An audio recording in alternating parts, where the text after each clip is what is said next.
Hello students, आप सभी का स्वागत है मैग्नेट ब्रेन्स हिंदी पर। मेरा नाम है अरुण और हम लोग बात कर रहे हैं कक्षा 11वीं के गणित के बारे में। तो कक्षा 11वीं का गणित हो, 11वीं के सारे अध्याय हो, सारे चैप्टर्स हो, 12वीं हो, हम 6वीं से लेकर 12वीं तक के सभी विद्यार्थियों को बिल्कुल मुफ्त पढ़ाते हैं और पूरा पढ़ाते हैं। ऐसा नहीं है कि आपको 2 वीडियो पढ़ाए, 3 वीडियो पढ़ाए, या ऐसा भी नहीं है कि आपको एक चैप्टर में सिर्फ 4 सवाल करा के छोड़ दिया। एनसीईआरटी का यहाँ पर प्रत्येक प्रश्न आपको हल कराया जा रहा है, चाहे वो उदाहरण का हो चाहे वो नहीं हो। इसके अलावा भी बहुत सी चीजें हैं। तो अभी हम लोग बात करेंगे द्विपद प्रमेय के बारे में, कक्षा 11वीं का 8वां अध्याय एनसीईआरटी के हिसाब से। और अगर ये एनसीईआरटी के हिसाब से 8वां अध्याय है तो हम इसमें बात करेंगे परिसर की और परिचय की और इसके कुछ उदाहरणों की। तो द्विपद प्रमेय क्यों महत्वपूर्ण है और हम क्यों इसे पढ़ते हैं, इसके लिए मैं आपको छोटे छोटे उदाहरणों से समझाने की कोशिश करूंगा कि हम द्विपद प्रमेय किस तरह से पढ़ते हैं। चलिए शुरुआत करते हैं कि द्विपद प्रमेय क्या है और इसकी आवश्यकता क्यों पड़ती है। तो मैं आप लोगों से कुछ जानना चाहता हूं। उसके पहले आप मुझे बता सकते हैं, बहुत अच्छी बात है, कि a प्लस बी का वर्ग कितना होता है। तो ये सभी को पता है, a का वर्ग प्लस 2ab प्लस b का वर्ग। उसके बाद अगर मैं a प्लस बी की घात 3 निकालने का बोलूं तब भी शायद आप मुझे इसका मान निकाल के दे देंगे। मतलब बहुत सारे बच्चों को ये चीज याद नहीं होती। खैर ठीक है, कोई बात नहीं। ये मिलेगा a की घात 3, 3a का वर्ग b प्लस 3ab का वर्ग प्लस b की घात 3। ये भी ठीक है, मतलब ये यहां तक हमें आता है।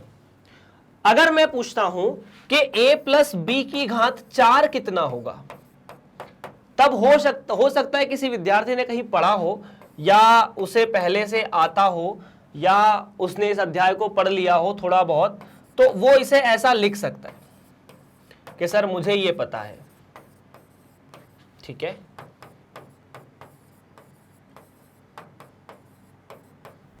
ठीक है। यदि मैं कहूं कि a प्लस बी की घात 5 कितना होगा, तब शायद आप थोड़े से परेशान दिखोगे। यदि मैं पूछता हूं कि चलो मैं a प्लस बी की घात 5 कर देता हूं, तो उसको करने के 2 तरीके हैं। मतलब पहला तो यह है कि इसको इसमें गुणा कर दो, a प्लस बी की घात 3 को a प्लस बी का वर्ग कर दो। a प्लस बी की घात 4 निकालने के लिए आप a प्लस बी की घात 2 का वर्ग कर सकते हैं। मतलब ये जो a प्लस बी की घात 4 है, हम इसे ऐसे भी निकाल सकते हैं कि हमें a प्लस बी का वर्ग पता था, उस वर्ग को करने के बाद हमने फिर वर्ग कर दिया। अब a प्लस बी का जो वर्ग है वो a का वर्ग 2ab b का वर्ग होता है, तो ये तो आ जाएगा a का वर्ग 2ab b का वर्ग, फिर उसका वर्ग करेंगे। एक लंबी प्रोसेस। अगर मैं a प्लस बी की घात 5 देखने की कोशिश करता हूं, तब मुझे मिलता है a की घात 5 प्लस 5 a की घात 4 b प्लस 10 a की घात 3 b का वर्ग प्लस 10 a की घात 2 b की घात 3 प्लस उसके बाद आ जाएगा 5 a b की घात 4 और उसके बाद b की घात 5। सर आपको याद कैसे हुआ? हमें तो याद ही नहीं होगा, करने की आवश्यकता भी नहीं है वैसे। अब आप ध्यान से देखिए, आपको a प्लस बी की घात 4 याद करने में कम से कम 4 दिन लगेंगे और a प्लस बी की घात 5 याद करने में कम से कम 5 दिन लगेंगे, वो भी जब आप सुबह शाम मस्त पढ़ाई करते रहो और बहुत सी सवाल इस पे कर लो। खैर मतलब बहुत सारे लोगों को तो ये भी याद नहीं होगा। खैर ये याद करना पड़ेगा, इसे कर लेना भाई लोगों, बहुत ज़रूरी है ये। अब अगर आपको कोई ऐसा बोले, कैसा बोले कि निकालिए a प्लस बी की घात 100, क्योंकि आवश्यकता पड़ती है सवालों में, गणित में इसकी आवश्यकता पड़ेगी। a प्लस बी की घात 99, a प्लस बी की घात 1000, a प्लस बी की घात 10,000, a प्लस बी की घात अगर आपसे 15 ही बोल दे तो भी नहीं निकल रहा। तो ऐसे प्रश्नों को या ऐसी घातें या ऐसे एक्सप्रेशंस को निकालने के लिए, सरल करने के लिए हमें जिस प्रमेय की आवश्यकता होती है वो द्विपद प्रमेय है। हम द्विपद प्रमेय को ऐसे कुछ चीज़ों को हल करने के लिए ही बात करेंगे। ज़रूरी नहीं यहाँ a और b धनात्मक हो। अगर ए और बी या ए या बी में से कोई ऋणात्मक हो गया, जैसे मान लीजिए बी की जगह यहां माइनस है तो आप ए माइनस बी कर देते हैं, ए का वर्ग माइनस 2ab। अगर यहां माइनस है तो आप यहां और यहां माइनस कर देंगे, a माइनस बी की घात 3 बराबर a की घात 3 माइनस 3 a का वर्ग b प्लस 3 ab का वर्ग माइनस b की घात 3। अगर यहां माइनस है तो आप यहां माइनस कर देंगे, अगर यहां माइनस है तो आप यहां माइनस करेंगे, आप यहां माइनस करेंगे और उसके बाद आप यहां माइनस करेंगे।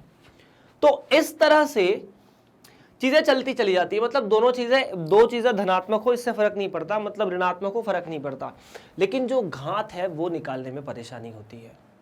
तो हम द्विपद प्रमेय के अंदर यही घातें निकालने की कोशिश करेंगे। हम कोशिश करेंगे कि हम a प्लस बी की घात 5, a प्लस बी की घात 10 और a प्लस बी की घात 50 भी निकालें। चलिए, तो क्या आप समझ चुके हैं कि हम इस अध्याय के अंदर क्या करने जा रहे हैं? इस अध्याय के अंदर a प्लस बी की घात n निकालने जा रहे हैं। n का मतलब अभी तो प्राकृत संख्याएं ही मान लेते हैं। चलिए, तो शुरुआत करते हैं आज के इस अध्याय की, और हम देखने की कोशिश करेंगे कि धन पूर्णांकों के लिए द्विपद प्रमेय क्या होती है। तो अंग्रेजी में इसे बाइनोमियल थ्योरम कहा जाता है। जैसे मान लीजिए आपके सामने 2x प्लस वाई है और आपको इसकी घात n निकालनी है। क्या करना है? आपके पास x प्लस वाई है, घात n निकालनी है। यहां x और y कुछ भी हो जाए, n जो है वो धनात्मक घात होनी चाहिए। धनात्मक पूर्णांक मतलब प्राकृत संख्याओं के बारे में हम बात करेंगे। n अभी शुरुआत में n जो है वो धनात्मक पूर्णांक मतलब प्राकृत संख्याएं होनी चाहिए। क्या आपको ये बात क्लियर है? जैसे x प्लस वाई की घात 50, 100, 10,000, 50, ठीक है। चलिए, इसे अपन यहां लिख देते हैं थोड़ा सा कि n जो है वो एक धनात्मक पूर्णांक होना चाहिए। अब इसे निकालने का एक बढ़िया सा सूत्र है, उसी सूत्र पर ये पूरा अध्याय सिमटा हुआ है। अगर आप वो सूत्र समझ जाते हैं तो आप पूरा अध्याय भी समझ जाते हैं। पर आपको एक चीज थोड़ी सी मैं रिमाइंड करा देता हूं, NCR का मान कितना होता है? हमने क्रमचय संचय में पढ़ा है। NCR का मतलब n का फैक्टोरियल बटा n माइनस r का फैक्टोरियल साथ में r का फैक्टोरियल। ये इंपॉर्टेंट है यहां पर काफी, और जितने इसके शॉर्ट फॉर्म याद कर सकते हो वो करके बैठ जाओ। इंपॉर्टेंट क्या है कि हमें इस सूत्र के बारे में पता होना चाहिए। अच्छा, जिन लोगों को फैक्टोरियल के बारे में नहीं पता, मैं थोड़ी सी जानकारी फिर से देता हूं। अगर फैक्टोरियल आपको निकालने का बोले, जैसे बोला जाए 5 फैक्टोरियल मतलब 5 का क्रम गुणित, तो 5 के पहले और 5 जितनी भी प्राकृत संख्या है सबका गुणा कर दो, यही होता है ना जी। उसके बाद अगर मैंने कहा था कि अगर आपको निकालना हो, मान लीजिए 5 फैक्टोरियल बटा 3 फैक्टोरियल, 5 फैक्टोरियल बटा 3 फैक्टोरियल, तो 5 का फैक्टोरियल तब तक लिखो जब तक कि 3 ना आ जाए, बस इतना ही है। तो 5 गुणा 4। ऐसा क्यों? ऐसा इसलिए, आप चाहो तो इसको थोड़ा सा अपन एक बार रिप्लाई मतलब करके देख लेते हैं कंप्लीट। 5 गुणा 4 गुणा 3 गुणा 2 गुणा 1 करके देखा था, और 3 फैक्टोरियल मतलब 3 गुणा 2 गुणा 1, तो 3 2 1, 3 2 1 से कट जाएंगे, मिलेगा 5 गुणा 4, यही मिलेगा। तो अगर 5 फैक्टोरियल बटा 3 फैक्टोरियल है तो तब तक 5 के फैक्टोरियल लिखो, या 5 के और 5 की बाद की संख्याएं तब तक लिखो जब तक कि 3 नहीं आता। 3 को नहीं लिखना है, बस इतना ही करना है, ठीक है। और इसके साथ साथ हमने एक चीज और, कुछ छोटे छोटे फॉर्म और भी पढ़े थे, मैं आपको उनको याद करके या उनके बारे में आपको बता देता हूं। जैसे अगर ये चीज नोट हो तो, अगर NC 0 है तो वो NC n के बराबर है और वो 1 होती है।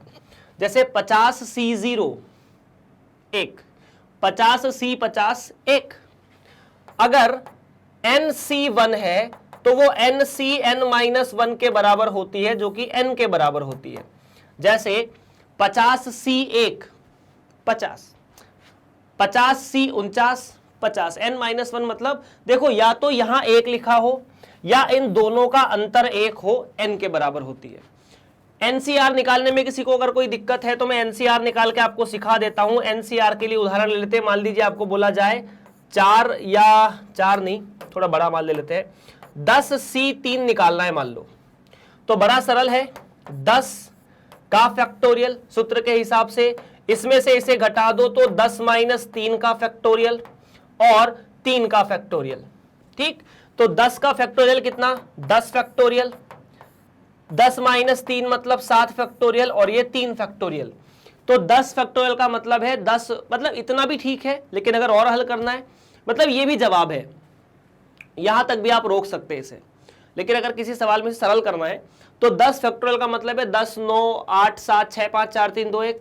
7 का मतलब 7, 6, 5, 4, 3, 2, 1। तो 10 वाले के बाद जो 7, 5, 4, 7, 6, 5, 4, 3, 2, 1 मिल रहा है और यहां जो वो मिल रहा है आपस में कट जाएंगे। या फिर जो मैंने तरीका वहां बताया कि 10 का फैक्टोरियल तब तक लिखो जब तक कि 7 ना आ जाए। अपन इसको हल कर लेते इतने से भाग को, तो 10 गुणा 9 गुणा 8 बटा 3 फैक्टोरियल। 3 फैक्टोरियल का मतलब तो 6 होता है, तो 10 गुणा 9 गुणा 8 बटा 6। अब इसे हल कर लो जो भी आए। ये था फैक्टोरियल की कहानी, है ना जी। इसमें अपन बहुत कुछ देख चुके थे। हालांकि ये चीजें और सरल तरीके से मैंने निकालना सिखाई थी। मैंने ये कहा था कि 10 का फैक्टोरियल तब तक लिखो, मतलब 3 संख्याओं तक लिख दो। मतलब कितना, 10 गुणा 9 गुणा 8 बटा 3 फैक्टोरियल से भाग दे दो। ऐसे और भी उदाहरण थे कि मैं अगर निकालना चाहता हूं 50C2 तो 50 के और उसके बाद की 2 संख्याएं लिख दो बटा 2 फैक्टोरियल से भाग दे दो। दो, ये 21 नहीं है, 2 फैक्टोरियल है। ठीक है, 31 नहीं है, 3 का फैक्टोरियल है। क्या ये बात ठीक है? अगर आपको 50C3 निकालना है तो 50C3 निकालने का मतलब है 50 और उसके बाद की 3 संख्याएं लिख दी जाए और 3 फैक्टोरियल से भाग दे दिया जाए। ये फैक्टोरियल को फटाफट रिवाइज करने का काम था जिन लोगों को, या फैक्टोरियल के अलावा हमने एनसीआर को रिवाइज किया जिन लोगों ने एनसीआर नहीं पढ़ा है। ऐसा हो सकता है, क्यों हो सकता है? क्योंकि हम द्विपद प्रमेय से शुरू कर रहे हैं। इसके पहली वाली कहानी अपन पढ़ चुके हैं अध्याय नंबर 7 में, जहां ये बहुत कुछ था। तब हम उसे एक बार अध्याय नंबर 7 को देख लेना तो ये चीज आसानी से समझ में आ जाएगी। हमने बहुत से सवाल किए वहां पे। खैर, let's talk about the binomial theorem, x plus y की घात n। अब आते हैं इस मुद्दे पर, इसे कैसे निकाला जा सकता है। यहां पर फिर मैं बता दूं कि n जो है एक पूर्णांक है और धनात्मक पूर्णांक है। तो आप चाहे पहले x को मान लो चाहे y को मान लो, बात बराबर है। मतलब आप चाहे x प्लस वाई की घात n की जगह इसे y प्लस x की घात n लिखो, तरीका वही रहेगा जैसे मैं बता रहा हूं। सबसे पहले आप निकालिए NC0, ठीक है, plus NC1 plus NC2 plus NC3। ऐसे कहां तक जाएंगे? वैसे बहुत सारी संख्या लिखेंगे हम। आखिरी में हम एक जगह पहुंचेंगे जहां NCn-3 होगा। NCn-3 मतलब जैसे मान लो 50 है n का मान, तो आ जाएगा 50C, 50 माइनस 3 मतलब 50C 47। उसके बाद NCn-2 आएगा, ठीक है। उसके बाद प्लस NCn-1 आएगा और आखिरी में NCn आएगा। खैर ये NCn NC0 के मान आपको पता है, इसका और इसका भी मान पता है। इन दोनों का मान 1 होता है, इन दोनों का मान n होता है। पर करना क्या है वो देखो।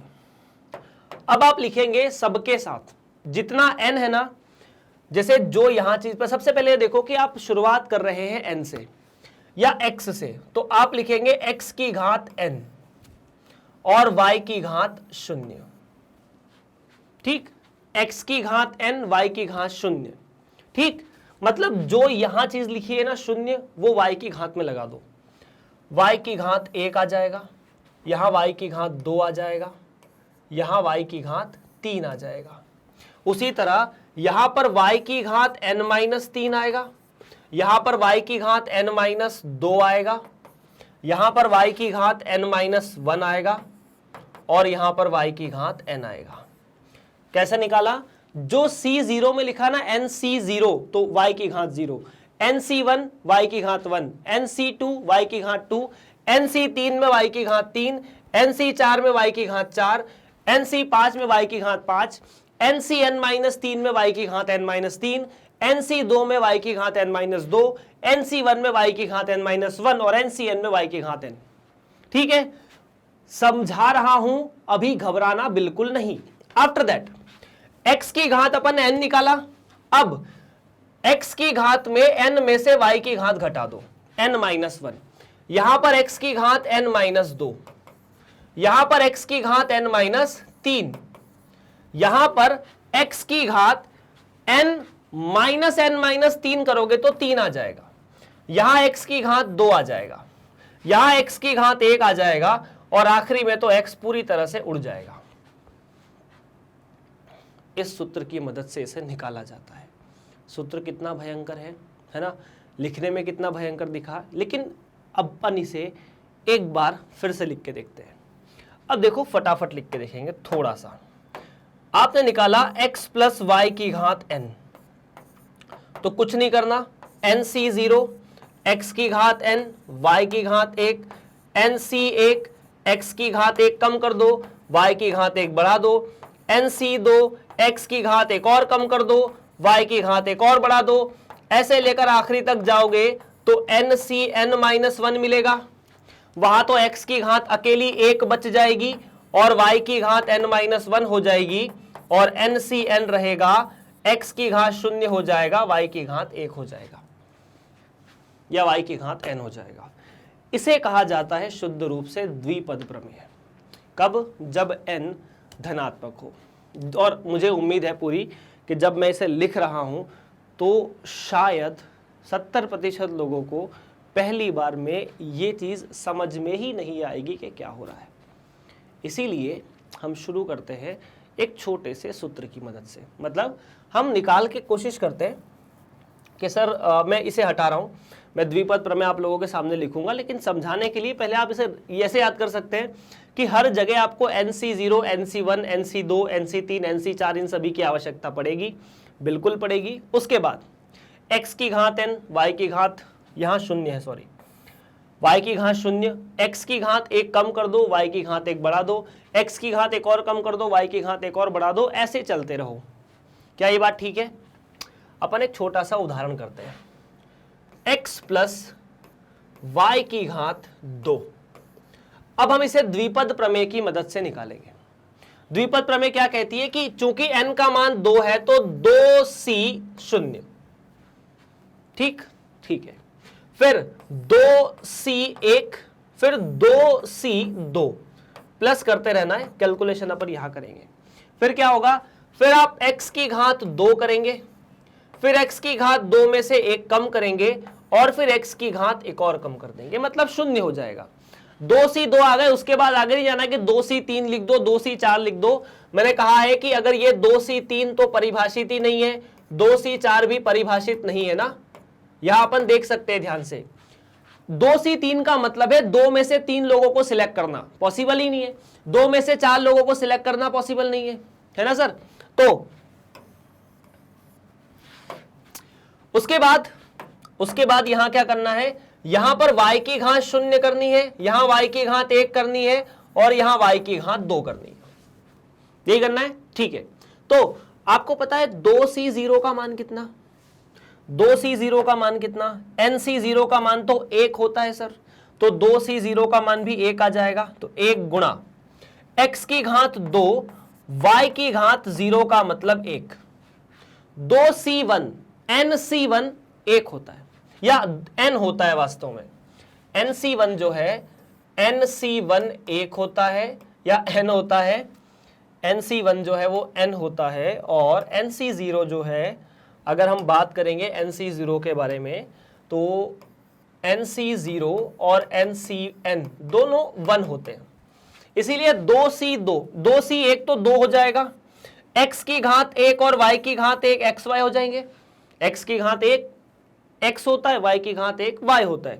उसके बाद 2c2 का मतलब 1 NCn, 2c2, तो यहां मिला मान 1 गुणा x की घात 0 का मतलब 1 और y की घात 2 का मतलब तो y की घात 2।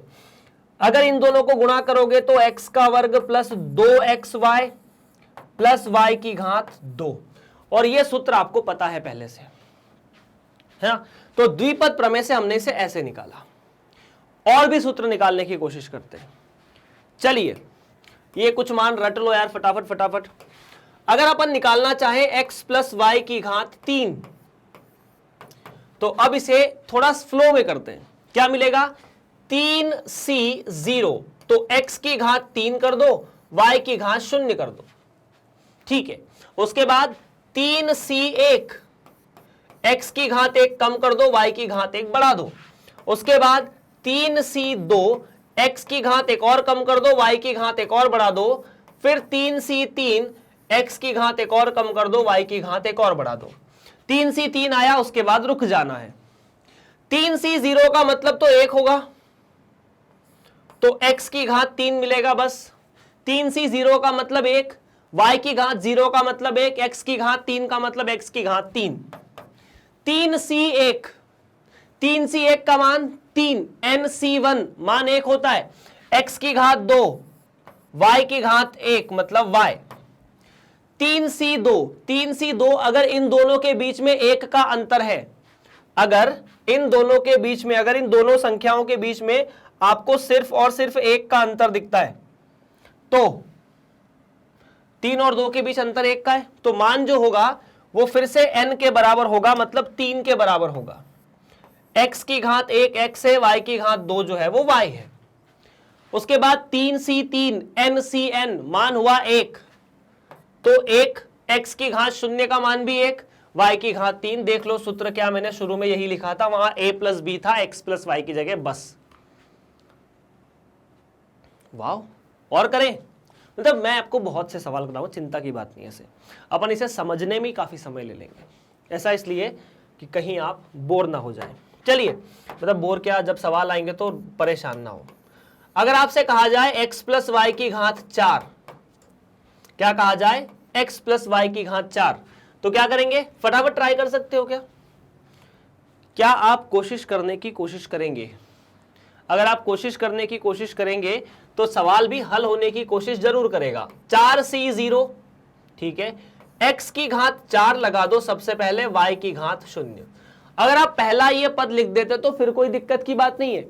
4c0 nc0, x की घात जो है n है वो लगा दो, y की घात 0। उसके बाद 4c1, x की घात 1 कम कर दो और y की घात 1 बढ़ा दो। 4c2, x की घात 1 और कम कर दो, y की घात 1 और बढ़ा दो। 4c3, x की घात 1 और कम कर दो, y की घात 1 और बढ़ा दो। और 4c4, x की घात 1 और कम कर दो और y की घात 1 और बढ़ा दो। 4c4 आने के बाद रुक जाना है।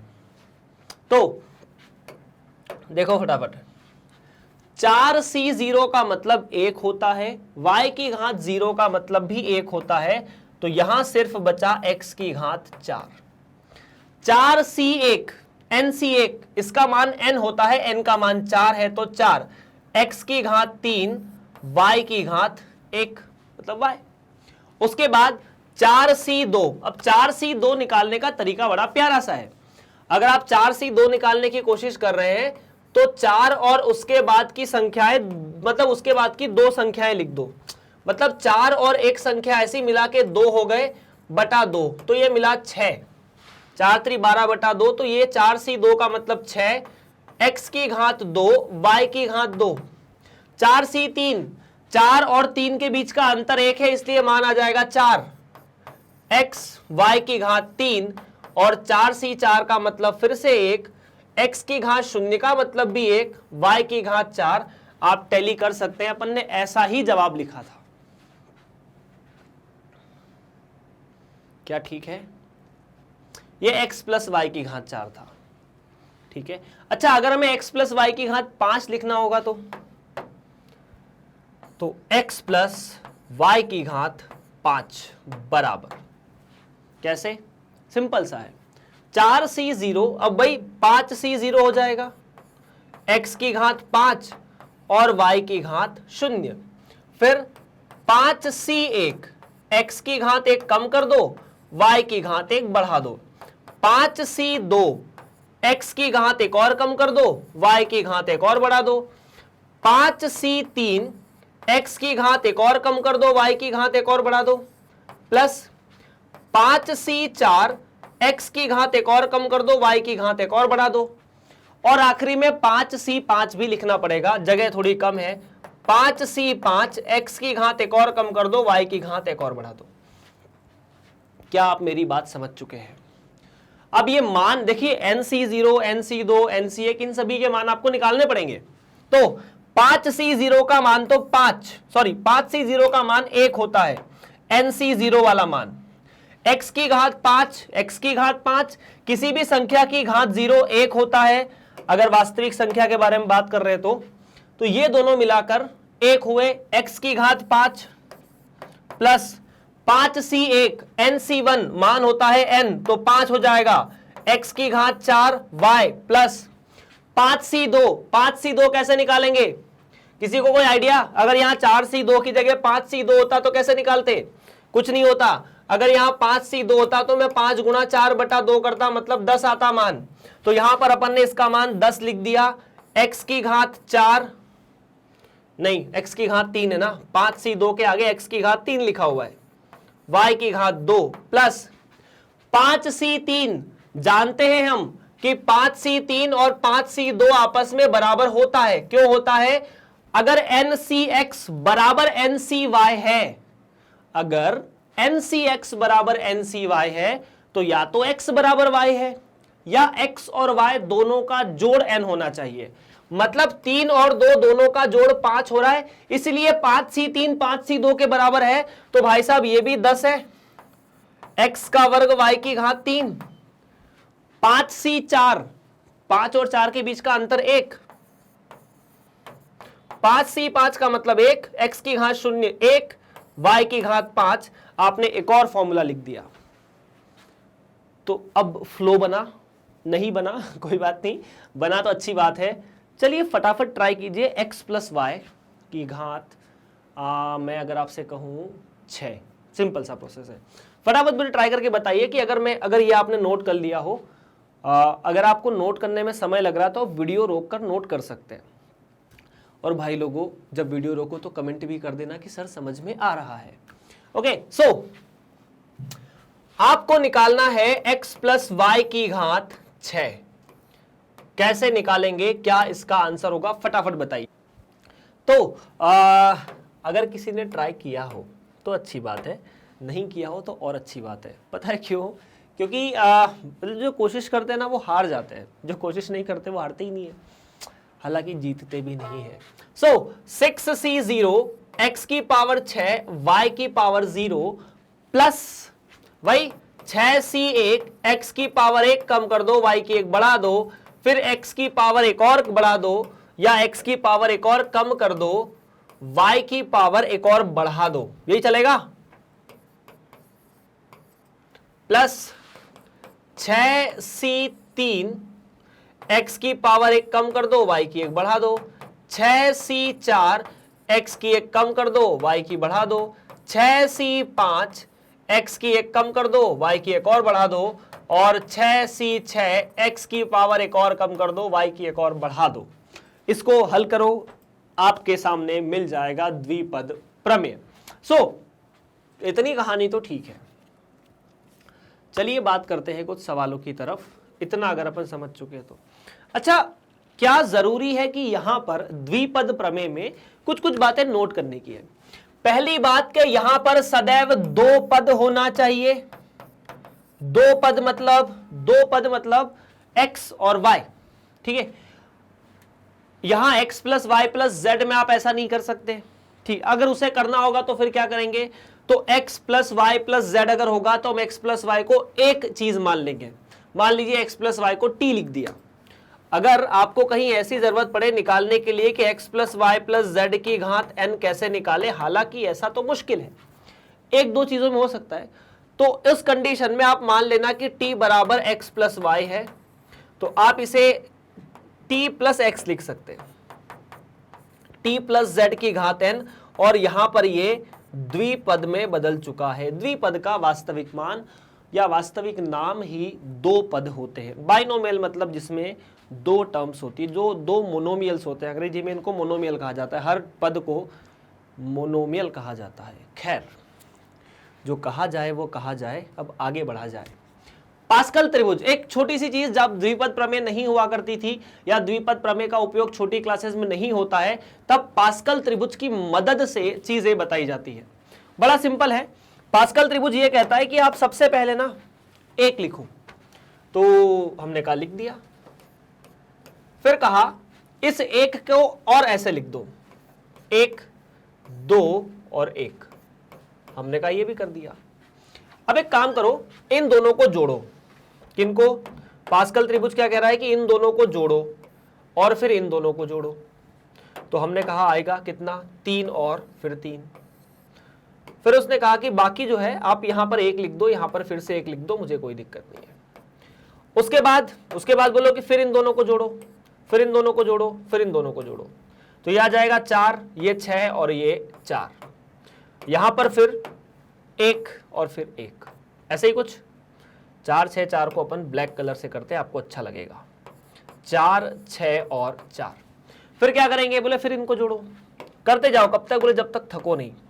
तो 5 10 10 5, ठीक। और आखिरी में यहां पर तो 1 1 रहने ही वाला है। अब देखने की बात थोड़ी सी और है, ठीक है। क्या देखने की बात है उसे देखते हैं। सबसे पहले 5 10 10 और 5, ये हम कर क्यों रहे हैं? मेन मुद्दे की बात है, हम कर क्यों रहे हैं इनको। पास्कल त्रिभुज की मदद से आप x प्लस वाई की घात कितनी भी निकाल सकते हैं, लेकिन जितनी घात आपको ज्यादा बढ़ी गई उतना ये त्रिभुज नीचे और बढ़ता चला जाएगा। शुरुआत करते हैं। जैसे मान लीजिए आपको लिखा रहे x प्लस वाई की घात 0 या 1, मतलब यहां तो कोई जरूरत है नहीं इसकी। मान लीजिए आपको निकालना है x प्लस वाई की घात 2। पहला वाला जो है वो x प्लस वाई की घात 2 निकालने में आपकी मदद करेगा। दूसरा वाला x प्लस वाई की घात 3 निकालने में आपकी मदद करेगा। अगर आपको याद हो तो लेक्चर की शुरुआत में मैंने x प्लस वाई की घात 5 तक के सूत्र ऐसे ही लिख दिए थे। हालांकि ईमानदारी से अगर मैं बोलूं तो मुझे भी x प्लस वाई की घात 3 तक याद है, 4 तक पूरा याद कभी होता है कभी नहीं होता है, मतलब कंफ्यूजन रहता है, लेकिन फिर भी हमने 5 तक लिख दिया था पास्कल त्रिभुज को दिमाग में रखकर। कैसे? आपको कुछ नहीं करना, इन सभी को, मतलब जैसे मान लीजिए आपको x प्लस वाई की घात 2 निकालनी है, सबसे पहले आप x को रख दो, x की घात 2 कर दो, ठीक है, प्लस बोले x की घात 1 घटा दो और y की घात 1 बढ़ा दो, प्लस x की घात बिल्कुल कम कर दो, ठीक है, मतलब ऐसा कुछ। x प्लस वाई की घात 3 जब निकालनी होगी तो x की घात 3 कर दो, प्लस x की घात 1 कम कर दो, y की घात 1 बढ़ा दो, ठीक है। उसके बाद x की घात 1 और कम कर दो, y की घात 1 और बढ़ा दो, और उसके बाद y की घात 1 और बढ़ा दो, x की घात पूरी तरह शून्य हो जाएगी। फिर जितने भी पद हैं, पहले पद के आगे 1, अगले के आगे 2, तीसरे के आगे फिर 1, तो यहां पर 1 का गुणा, यहां पर 2 का गुणा और यहां पर फिर से 1 का गुणा। 1 का गुणा करने से तो फर्क पड़ता नहीं है, इसलिए इस 1 के गुणे को लिखो या मत लिखो, बात बराबर है। तो x का वर्ग प्लस 2xy प्लस y का वर्ग। अगले में क्या है? बोले कुछ नहीं, पहले पद के आगे 1 लिखो, लिखने की जरूरत नहीं है। दूसरे पद के आगे 3 लिखो, तो ये पहला पद था, ये दूसरा पद है। तीसरे पद के आगे भी 3 लिखो, अगले के आगे 1 लिखने की आवश्यकता नहीं है। अब x प्लस वाई की घात 4 लिखना है, ठीक। तो x प्लस वाई की घात 4 लिखने का मतलब है आप सबसे पहले x की घात 4 लिखो, पहले पद के आगे ये लिखा जाएगा, इसको लिखने की आवश्यकता नहीं है। किसी भी संख्या का 1 में गुणा करने पर कोई मतलब नहीं रहता, ठीक है। उसके बाद 4, तो उसके बाद हमें लिखना पड़ेगा 4, फिर x की घात 1 कम कर दो, y की घात 1 बढ़ा दो, उसके बाद फिर 6 लिखो, ठीक है। 6 लिखा, क्या किया? x की घात 1 कम कर दो, y की घात 1 और बढ़ा दो, है ना। देख लो पुराने वाले से y घात बढ़ी है, 1 कम हुई है। 4, ठीक, तो 4, x की घात 1 और कम कर दो, 1 हो जाएगा, y की घात 3 हो जाएगा। आखिरी वाला बचा है 1 किस में लिखना पड़ेगा? x की घात 1 और कम करोगे तो 0 हो जाएगा, y की घात 1 और करोगे तो 4 हो जाएगा। x की घात 0 का मतलब 1 होगा, आगे 1 का गुणा करोगे तो y की घात 1 आएगा। x प्लस वाई की घात 5 निकाल के फटाफट देखो कैसे करेंगे। 1 ऐसे लिखो मत, कुछ नहीं, इसको गुणा कर दो x की घात 5 से, यहां पर x की घात 4, y की घात 1, यहां पर x की घात 3, y की घात 2, x की घात 2, y की घात 3, x की घात 1, y की घात 4, और आखिरी में चूंकि x बचेगा ही नहीं इसलिए y की घात 5, क्योंकि x की घात 0 हो जाएगा। बस लिख दो इसे जोड़ करके। तो x की घात 5 प्लस 5 गुणा x की घात 4, y की घात 1, 10 गुणा x की घात 3, y की घात 2, प्लस 10 गुणा x का वर्ग y की घात 3, प्लस 5 गुणा x की घात 1, y की घात 4, मतलब x गुणा y की घात 4, आखिरी में बच गया फिर से y की घात 5। तो इस तरह से हम पास्कल त्रिभुज की मदद से भी x प्लस वाई की घात 5 निकाल सकते हैं। अच्छा, अब मैं आप लोगों से एक बात पूछता हूं, आपको खुद महसूस हो रहा होगा कि सर अगर मैं x प्लस वाई की घात 10 भी निकालने जाता, जैसे x प्लस वाई की घात 5 तक पहुंचने के लिए मुझे कितना जोड़ करना पड़ा, और द्विपद प्रमेय से उसे एक थोड़ा सरल तरीके से निकाल दिया था। बात तो सही है। अच्छा, x प्लस वाई की घात 10 अगर करना हो तो इस त्रिभुज को तो और नीचे करना पड़ेगा, ऐसे 10 स्टेप करनी पड़ेगी। 100 करना हो तो ऐसे 100 स्टेप करनी पड़ेगी। कौन करेगा? किसी को फुर्सत नहीं है। अगर किसी को फुर्सत नहीं है तो हम मतलब पास्कल त्रिभुज को सिर्फ यहीं तक कंसीडर करो कि जरूरत में अगर आपको कहीं x प्लस वाई की घात 4, 3 या 2 या x प्लस वाई की घात 5 निकालना पड़े तो पास्कल त्रिभुज की मदद ली जा सकती है, लेकिन उसके आगे हम ज्यादा परेशान नहीं होंगे, हम सीधा सीधा द्विपद प्रमेय ही लगाएंगे। तो पास्कल त्रिभुज एक ऐसी चीज है जो छठी, सातवीं, आठवीं तक के विद्यार्थियों के लिए ठीक है कि उन्हें x प्लस वाई की घात 4 याद करा दे, x प्लस वाई की घात 5 याद करा दे, लेकिन अगले वाली कक्षाओं के लिए हमारे किसी भी काम का नहीं है। फिर भी मैंने आपको पढ़ा दिया। चलिए, तो binomial theorem for any positive integral n अपन देख चुके हैं, धन पूर्णांक के लिए ऐसा होता है। अब अपन इस पे थोड़ा सीरियस हो जाते हैं, हालांकि अभी तक भी अपन सीरियस ही थे। NC0 x की घात n y की घात 0, ठीक है, ओके। फिर NC1 x की घात n माइनस 1 y की घात 1। आप x की घात 1 1 कम करते जाइए, y की घात 1 1 बढ़ाते जाइए। फिर NC2 x की घात n माइनस 2 y की घात 2।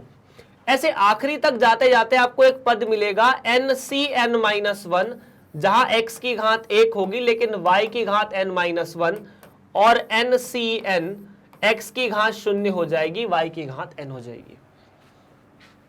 ये हुआ पहला तरीका।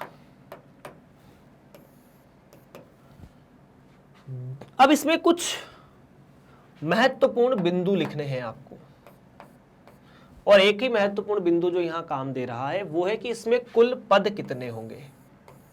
किसी भी द्विपद एक्सपेंशन में या द्विपद बहुपद में कुल पद कितने होंगे, है ना। तो देखिए, जब मैं लिखता हूं a प्लस बी का वर्ग, तो a का वर्ग, b का वर्ग और 2ab, मतलब 3 पद आए जब वर्ग था। जब a प्लस बी की घात 3 लिखते हैं तो a की घात 3, 3ab का वर्ग प्लस 3ab a का वर्ग b प्लस b की घात 3, मतलब कुल 4 पद आए। तो यदि किसी या a प्लस बी की घात n है तो यहां पर कुल पद n प्लस 1 होंगे। कितने होंगे? n plus 1। तो यदि मैं कहूं कि मैं x प्लस वाई की घात 100 निकालना चाहता हूं तो 101 अलग अलग पद आएंगे। एक पद ये है, दूसरा पद ये है, तीसरा पद ये है। आप इसे ऐसे भी देख सकते हैं कि सबसे पहले पद में y की घात 0 है, दूसरे में y की घात 1 है, तीसरे में 2 है, आखिरी वाले में n घात है। तो y की घात 1 से लेकर y की घात 2, y की घात 3, ऐसे y की घात n तक कुल n पद हुए हैं, और y की घात 0 वाला बचा था, इसलिए n प्लस 1 हो गए। बात समझ में आई क्या? चूंकि y की घात 1 से शुरू करो तो y की घात 1 एक पद ये, y की घात 2 वाला पद ये, y की घात n वाला पद ये, तो 1 से लेकर n तक तो कुल n अलग अलग पद हुए, और ये वाली जो पद है तो बच गया y की घात 0। अच्छा, अब इसमें दूसरी चीज हमें और भी लिखनी है। दूसरा है, मतलब इसको और दूसरे तरीके से लिखा कैसे जाता है, तो यहां हम प्रयोग करेंगे सिग्मा चिन्ह का। किसका? सिग्मा चिन्ह। ऐसे लिखा जाता है इसको, और इसका मतलब होता है, इसको पढ़ा जाता है सिग्मा, है ना।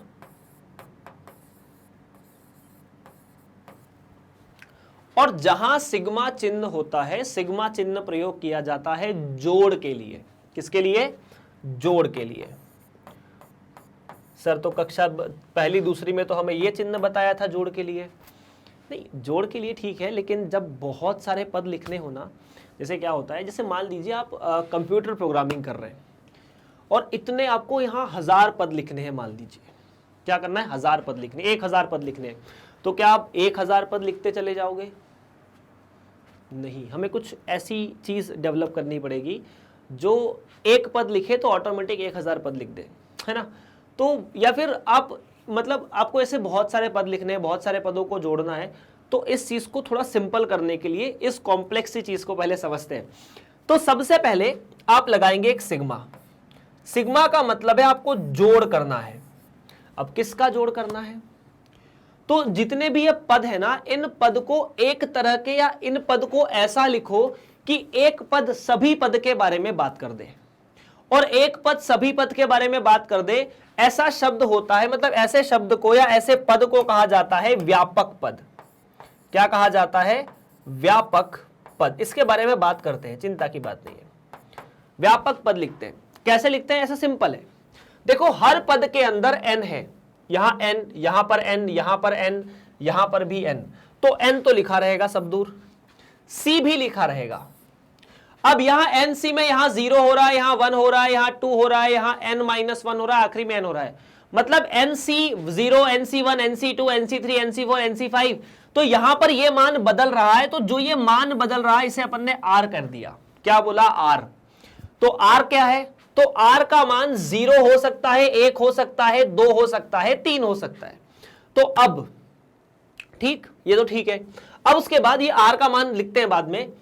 x की घात n थी, x की घात 1 कम हुई, x की घात 2 कम हुई। अब यहां बड़े गौर से देखिए, सुनो गौर से दुनिया वालों, x की यहां अगर 0 था तो इस n को मैं n-0 लिख सकता हूं।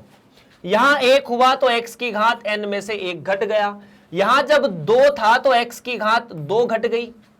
यहां जब n था तो x की घात 1 को ऐसा लिख सकते हैं n-n-1, तो ये 1 ही आएगा। मतलब जो ये r होगा उसको मैं x की घात में से या x की घात n में से घटा दूंगा।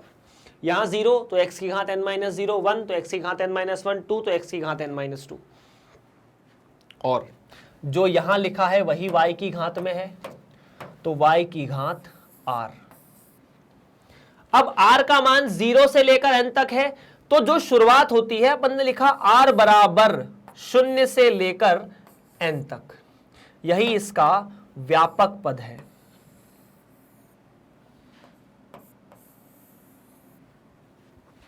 r बराबर 0 से लेकर n तक, या इसको हम दूसरे तरीके से ऐसे लिख सकते हैं। दूसरे तरीके से इस तरह से लिखा जा सकता है। क्या आप इस बात को समझ चुके हैं? एक बार फिर से देख लो। सिग्मा का मतलब है, इसे पढ़ा जाता सिग्मा, r बराबर 0 से लेकर n तक। ठीक, r बराबर 0 से लेकर n तक मतलब मैं r का मान 1 लूंगा, 2 लूंगा, 3 लूंगा, 4 लूंगा, 5 लूंगा, 6 लूंगा, 7 लूंगा, 8 लूंगा, ऐसे लेकर कहां तक? n तक। n का मान 100 है तो 100 ले लेंगे। ncr+1, ठीक है। ncx-r मतलब आप यहां ncr लिखेंगे, वो तो लिखेंगे ही लिखेंगे। जो ये r है x की घात में n-r कर दो, जो यहां r है वो y की घात में लगा दो। सिंपल सी बात है और कुछ नहीं। क्या ये बात ठीक है? अब अगर इतना चीज क्लियर है तो तीसरा एक और नाम आता है व्यापक पद। इसे आप सिग्मा को तो समझ चुके हैं, अपन इसे हटा देते हैं। ये नोट कर लेना, काफी काम देने वाली चीज है और मुझे उम्मीद है कि आप इसे नोट कर लेंगे। व्यापक पद, व्यापक पद, ठीक है। तो यहां इसे सिग्मा कहा जाता है ना, इसे नोट कर लेना आप। क्या कहा जाता है? सिग्मा। ओके, नाउ व्यापक पद के बारे में जब मैं बात करता हूं तो देखो यार, हर पद में यहां 0 है, या देख लो, यहां r था, यहां 1 कम हुआ, यहां वो घात चढ़ गई, यहां 2 था, यहां n-2 हुआ, यहां घात चढ़ गई। मतलब जैसे अपन ने कक्षा 10 में पढ़ा था अनुक्रम तथा श्रेणी, या फिर मान लीजिए आपने समांतर श्रेणी पढ़ा होगा, अध्याय का नाम होगा, किसी किताब में अनुक्रम श्रेणी है, किसी बोर्ड में, किसी में समांतर श्रेणी है। तो उसमें आपने एक व्यापक पद निकाला था कि tn बराबर या an बराबर a प्लस n-1d, ठीक, ये लिखा था। अगर ऐसे आपने उसका सम भी निकाला था, तो व्यापक पद मतलब एक ऐसा पद जो उस तरह की सीक्वेंस को एक तरह से रिप्रेजेंट कर दे, मतलब वो लिखा तो अपन समझ जाएंगे कि ये द्विपद है। तो देखिए, हर पद के अंदर n है, n के आगे एक r नाम की संख्या लिखी है ना, ठीक है, और वो r नाम की संख्या x की घात में n में से घटाई गई है और y की घात में जोड़ी गई है, या y की घात में चढ़ा दी गई है ना। अगर यहां 1 था तो n-1 1, 2 था तो x की घात n-2, y की घात 2, अगर यहां 3 था या n-1 है तो y की घात n-1 और x की घात n-1 है।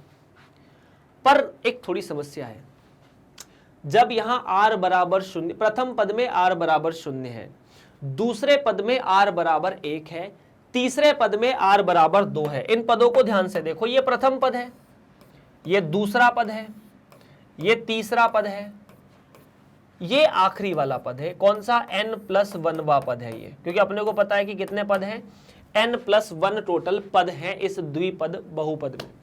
तो यहां पर टोटल n+1 पद हैं। पहले पद में r का मान 0, दूसरे पद में r का मान 1, तीसरे पद में r का मान 2।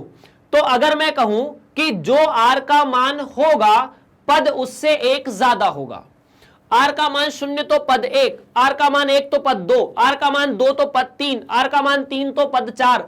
अगर यहां r का मान r है तो पद tr नहीं, अपन उसे कहेंगे tr+1। यहां बहुत बड़ा कंफ्यूजन होता है, इसे आप बहुत प्यारे तरीके से नोट कर लेना, क्योंकि कंफ्यूजन यहां है। अगर आपको ये वाली चीज याद नहीं रहती है तो कोई बात नहीं, लेकिन ये वाली चीज आपको याद रखनी है। क्या करना है, ध्यान से फिर से सोच लो। जो r लिखेंगे ना, अगर आपको चाहिए पांचवा पद, अगर आपको चाहिए पांचवा पद, तो आप r+1 को 5 लिखेंगे।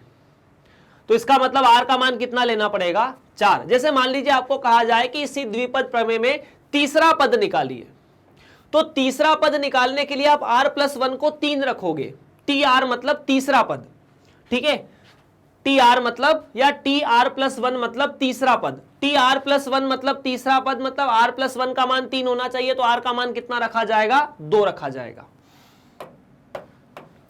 जैसे आपसे कोई कहे कि किसी भी द्विपद प्रमेय में 10वां पद निकालिए, तो 10वां पद का मतलब है r+1 का मान 10 है, तो सीधा सीधा आप r का मान कितना रख देना? 9। कहां पर?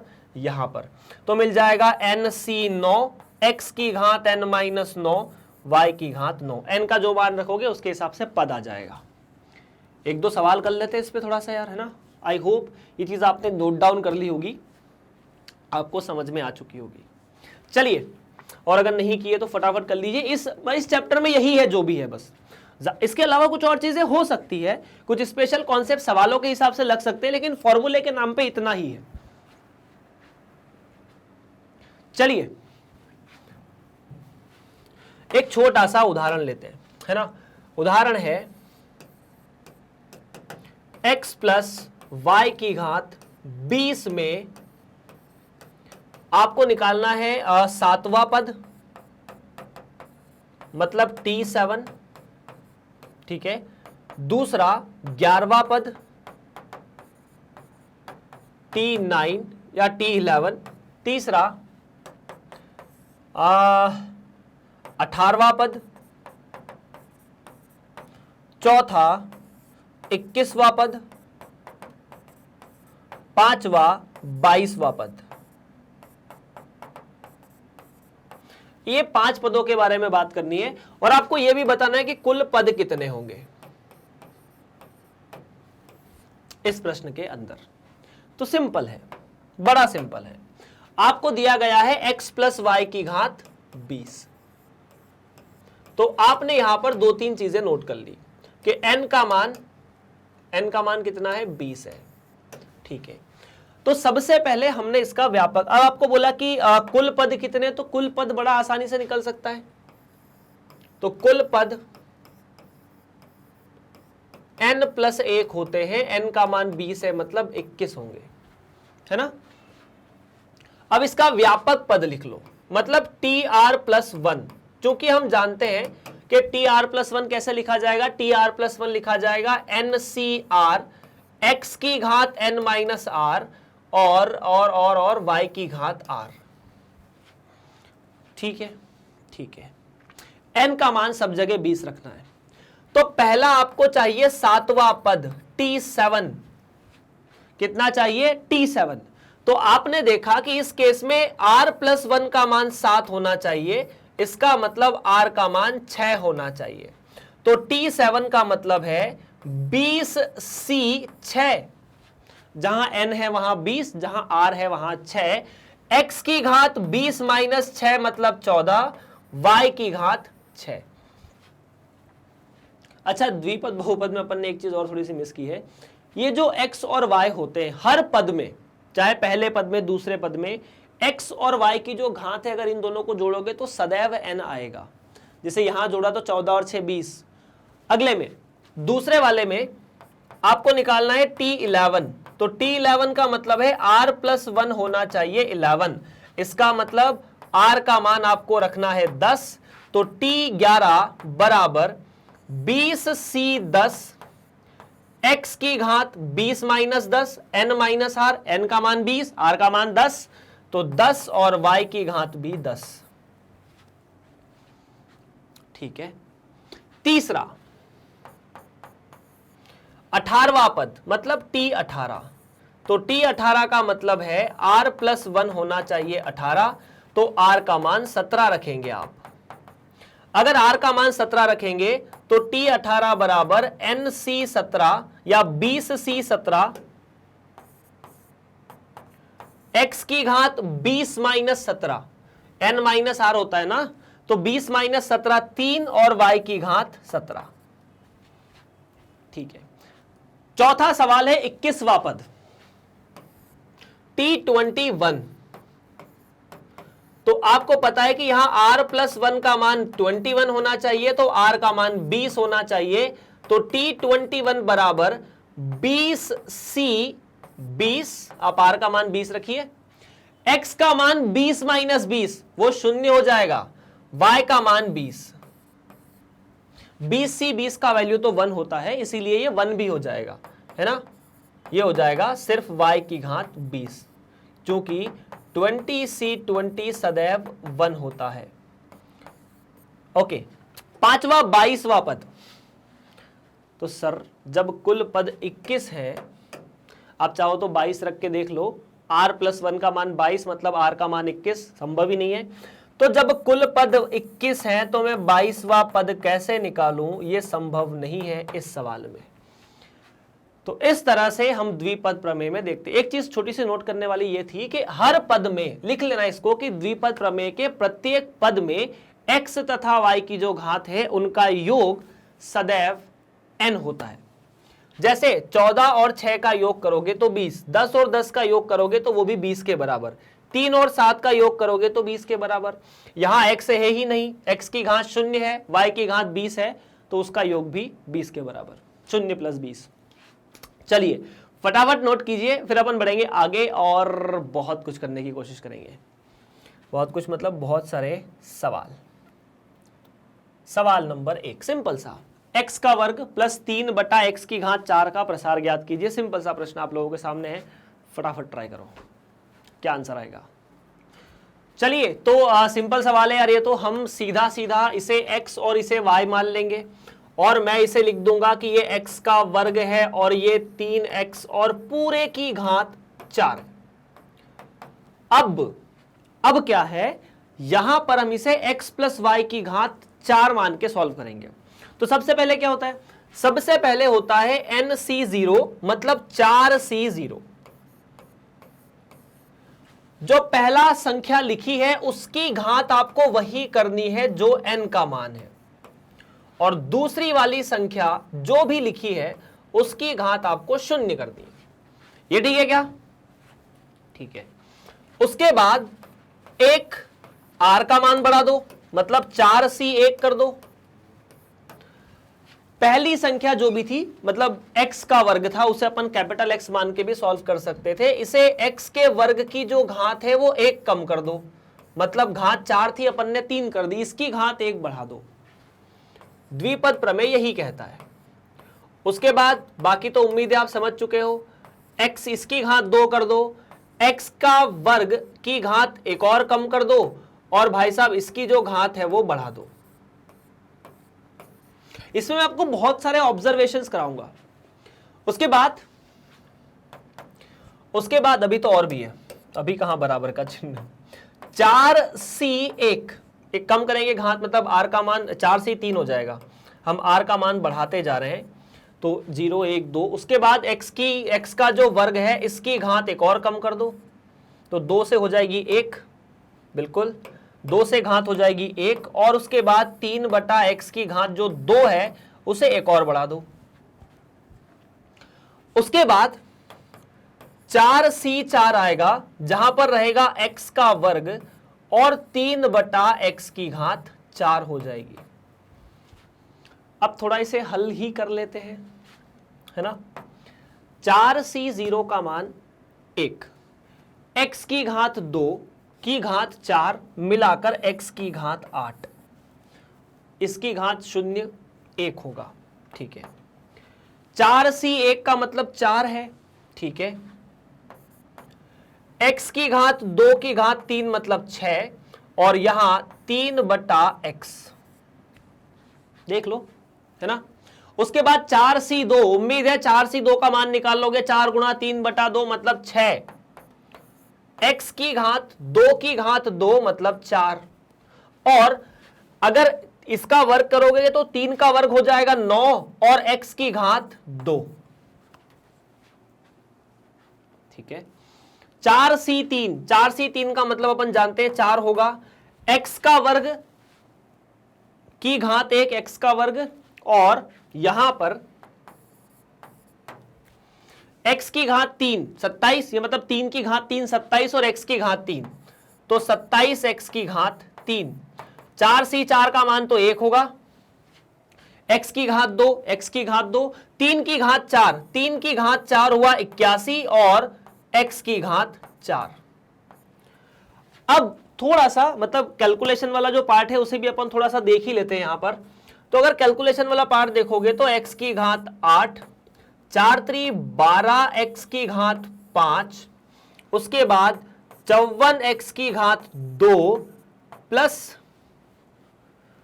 27 चौक 108 मेरे हिसाब से, यहां पर आ जाएगा बटा x प्लस 81 x की घात 2। ये इस प्रश्न का मतलब, ये इसका एक्सपेंशन है। तो n का मान 4 था, अपन फटाफट कुछ चीज ऑब्जर्व करते हैं। n का मान 4 था, चूंकि n का मान 4 था तो 1 2 3 4 और 5 पद आए, मतलब 4 + 1 पद आए। अपन ने जो पढ़ा था वो सही पढ़ा था, ठीक है। दूसरा इसके एक्सपेंशन में मध्य पद कौन सा है, मतलब अपन को लिख रहे हैं इसे सीरियल वाइज, तो x की घात सबसे बड़ी है, फिर बड़ी, फिर कम, फिर छोटी छोटी। इनमें मध्य पद कौन सा है? तो सबसे मतलब देखो 1 2 3 4 5, तो मध्य पद ये वाला होगा। तो हम इसे कहेंगे कि मध्य पद जो है वो चौपद x का वर्ग है ना। सिंपल सी बात है, ठीक है। अच्छा ठीक है, अगर ये मध्य पद है तो फिर आपसे पूछा जाए कि क्या कोई ऐसा पद है जिसमें x नहीं है। देखो इस पद में x की घात 8 है, इसमें x की घात 5 है, इसमें x का वर्ग है, इसमें x है, इसमें 1/x है, इसमें 1/x का वर्ग है, मतलब सारे पदों में x तो है। मतलब इसके प्रसार में ऐसा कोई पद नहीं है जो x से आजाद हो, ऐसा कोई पद नहीं है जो x से आजाद हो, ठीक है। फिर अगर आपसे कहा जाए कि यदि x का मान 1 रख दिया जाए, इसके प्रसार में यदि x का मान 1 रख दिया जाए तो सबसे बड़ा पद कौन सा होगा? तो यहां 1 रखोगे तो 1, यहां 1 रखोगे तो 12, यहां 1 रखोगे तो 54, यहां 1 रखोगे तो 108, यहां 1 रखोगे तो 81, मतलब 108 चौथा पद सबसे बड़ा होगा, ये चौथा पद है, उसका मान 108 होगा। ठीक है, अगर कहे कि x का मान -1 रख दिया जाए तो सबसे बड़ा पद कौन सा होगा? तो x का मान -1 रखने पर ये माइनस ये 1 हो जाएगा, -1 की घात 8 1 हो जाएगा, ये -12, ये 54, ये -108 और ये 81, -1 की घात सम होगी तो +1, विषम होगी तो -1। तो देखो ऋणात्मक घात वाले तो ऋणात्मक, या जिनकी घात विषम है वो तो ऋणात्मक होंगे, ठीक है, बाकी जिनकी घात सम है वो धनात्मक हो सकते। तो 1, 54, 81, सबसे बड़ा कौन होगा? 81। कब? जब x का मान -1 है, और 81 चौथा सबसे आखिरी वाला पद है, मतलब पांचवा पद है। ठीक है सर, तो ऐसे और भी बहुत सारे सवाल आपको यहाँ ऑब्जर्व करने, लेकिन अभी इतनी जानकारी हमारे लिए ठीक है। ठीक है, चलिए तो आगे बढ़े फिर। अच्छा, आपने एक चीज़ और नोट करी होगी, सूत्र के हिसाब से आप इसे रट सकते हैं कि देखो सर, हमने रटा, आपने बताया था कि यहाँ 1 है, यहाँ 4 है, यहाँ 6 है, यहाँ 4 है, फिर 1 है। पास्कल त्रिभुज की मदद से अपन ने सूत्र भी देखा था कि x + y की घात 4 होने का मतलब x की घात 4, 4 y की x की घात 3, y की घात 1, 6 x की घात 2, y की घात 2, 4 x की घात 1, y की घात 3, और आखिरी में x किया y की घात 4। अच्छा, थोड़ा मुझे लग रहा है कि यहां मैंने एक छोटी सी गड़बड़ की है। गड़बड़ ये की है कि इसकी घात तो 0 होनी चाहिए ना, 1 कम करेंगे तो। अगर घात 0 होनी चाहिए तो ये घात 0 हो जाएगी, मतलब 1 हो जाएगा। तो यहाँ तो 4 आना चाहिए। किसकी घात? ये 4 आएगा, 1 या 2 नहीं आएगा। क्यों? क्योंकि यहाँ x की घात 1 के बाद एक और कम कर देंगे तो ऐसा कुछ हो जाएगा। ठीक है, खैर हमारे जो जवाब है वो सेम रहेंगे जो भी हमने पूछा भी। तो इस तरह से हमने द्विपद प्रमेय या द्विपद प्रसार किया। x की घात 2 + 3x की घात 4 का। चलिए और आगे बढ़ते हैं अगले सवाल की तरफ। कोई क्या पूछता है पता नहीं। 98 की पावर 5 की गणना कीजिए। सिंपल है सर, बहुत आसान है। 98 की घात 5 मतलब 98 गुणा 98 गुणा 98 गुणा 98 गुणा 98। बहुत सारे लोग इसको हल करने लग जाएंगे और कर भी देंगे, मुझे उम्मीद है ना। तो ये तो सिंपल है सर, ये क्यों लगाएंगे, क्या जरूरत है यहाँ द्विपद प्रमेय को? लगाएंगे तो कैसे लगाएंगे? आपने तो कहा कि द्विपद में 2 पद होते हैं, तो क्या मैं 98 को लिख दूं अलग अलग पदों में कि सर मैं इसे लिख देता हूं 9 + 8 2 अलग अलग पद हो गए? नहीं। या इस 9 को अलग पद मान लूं या 2 को अलग पद मान लूं? नहीं, ऐसा नहीं करना है ना। हमें 98 को ऐसे लिखना है कि ये 2 ऐसे पदों में बन जाए जिनका कैलकुलेशन आप बड़े आसानी से कर सके, है ना। यहां 2 तरह के फंडे काम करते हैं। एक फंडा होता है कि हम जो हमें पता है, जो हम जानते हैं, जो एक ट्रेडिशनल तरीका है उसके हिसाब से काम करें, या फिर थोड़ा सा स्मार्टनेस दिखाएं। अब स्मार्टनेस ऐसी है कि अगर 98 को लिखना चाहोगे तो 98 को या 98 की घात 5 को आप लिख सकते हो 90 + 8। मुझे इसमें कोई समस्या नहीं है। फिर आपको क्या करना पड़ेगा? ये द्विपद बन गया ना, द्विपद प्रसार बन गया, कोई दिक्कत तो नहीं इसमें। देख लो 2 अलग अलग पद है 90 और 8। इसे x + y की घात 5 की तरह हल किया जा सकता है, लेकिन 90 की घात 5 निकालनी पड़ेगी आपको। जब इसे हल करने जाओगे तो आप इसे लिखोगे सर 5c0 90 की घात 5, 8 की घात तो कुछ शून्य हो जाएगा, फिर 5c1 90 की घात 4 और साथ में 8 का गुणा, ये भी ठीक है, कहीं ना कहीं निकाल लोगे। फिर आएगा 5c2 90 की घात 3 और फिर 8 की घात 2 आएगा।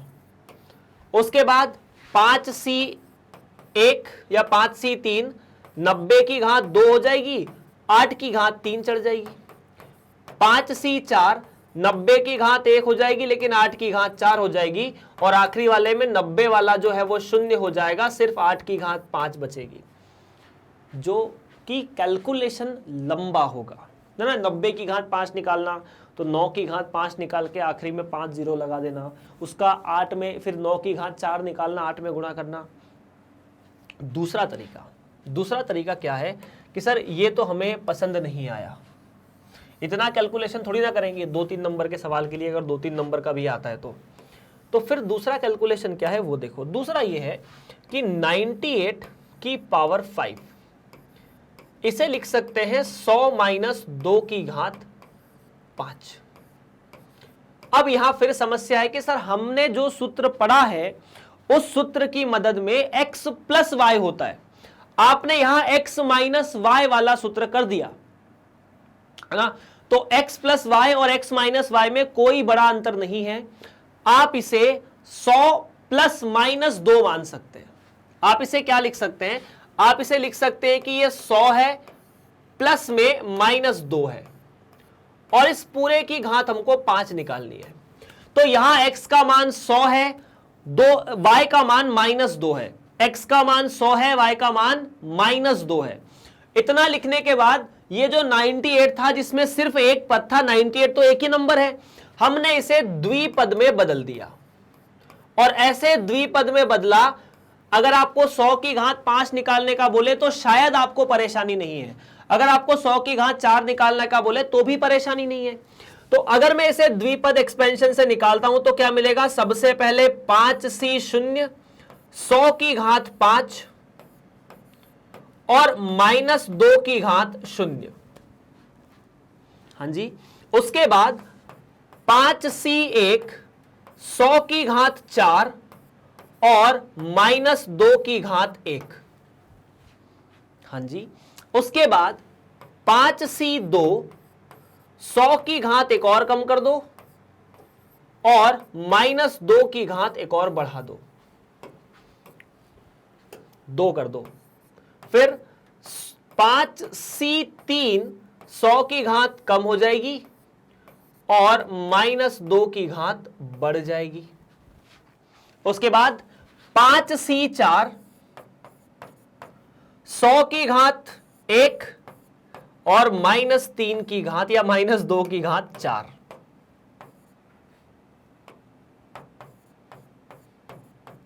है ना, हम 100 की घात कम करते जा रहे हैं और माइनस 2 की घात बढ़ाते जा रहे हैं। 5c5 100 की घात बिल्कुल खत्म हो जाएगी, एक थी अब एक और कम करोगे तो 0 और माइनस 2 की घात 5। अब मुद्दे की बात पर आते हैं, हम कैलकुलेशन निपटाते हैं। 5c शून्य 1 होता है ना, nc0 या ncn मान 1 होता है, तो 5c0 का मान तो 1 है। 100 की घात 5 और माइनस 2 की घात 0, तो 100 की घात 5 बचेगा, माइनस 2 की घात 0 भी 1 हो जाएगा।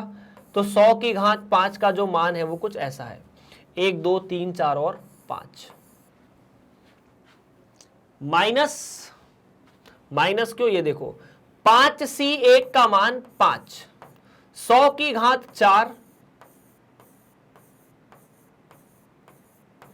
ठीक है, मतलब 100 को 4 बार लिख दो, 2 की घात 1 और वो ऋणात्मक है तो माइनस 2 प्लस 5c2। अब 5c2 कैसे निकालते हैं, तो सर 5c2 निकालने का तरीका 5 गुणा 4 बटा 2, किसी भी nc2 निकालने का तरीका कितना, 5 गुणा 4 बटा 2 मतलब 10, तो ये तो मिलेगा 10, ठीक है।